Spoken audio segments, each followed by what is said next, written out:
Hey everybody, I'm Benjamin, aka The Terrible Australian, and welcome to my video review of the prequel to the 2014 horror film Ouija, Ouija Origin of Evil. So let's get right into it. Now I should say it off right at the bat what my kind of brief thoughts on the original Ouija film. Yeah, I wasn't really that big on it, unfortunately. Yeah, it was kind of just a really mediocre and kind of mostly poorly made horror film.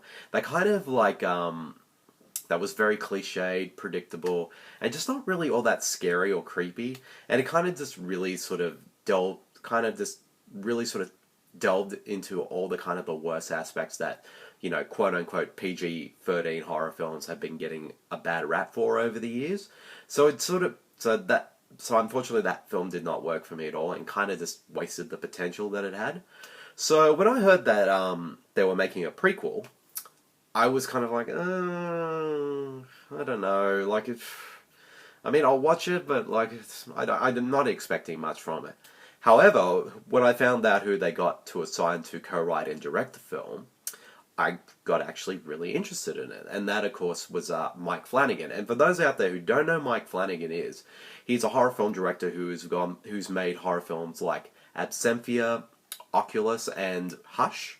So he co-wrote and directed all those films, and this is kind of like his big major film in a way. Like, yeah, it's still a sort of a small budget horror film, but this is kind of, I guess, his most high profile work to date so far.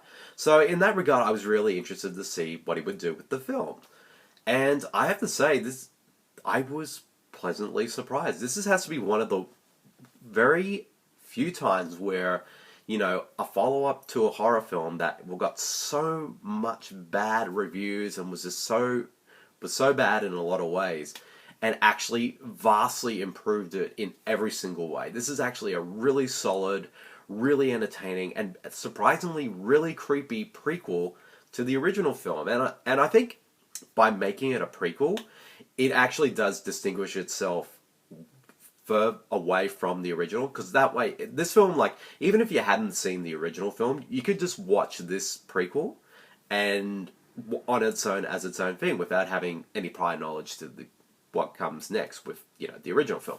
So but yeah, it was really well done. Like, what I really liked about this film is that Mike Flanagan definitely comes from, like James Wan before him, he comes from the old school approach when it comes to horror. Like, he takes it, he knows how to sort of creep you out and scare you in very subtle ways, and he knows how to build tension in a scene, and he doesn't resort to kind of all the cliches of filmmaking cliches, I would say, when it comes to horror films. Like, the film does have its jump scares and all that, but how he sort of does them, though, he doesn't approach them he doesn't put a big major music sting there every time something scary happens, and there's no sort of fake jump scares or anything like that.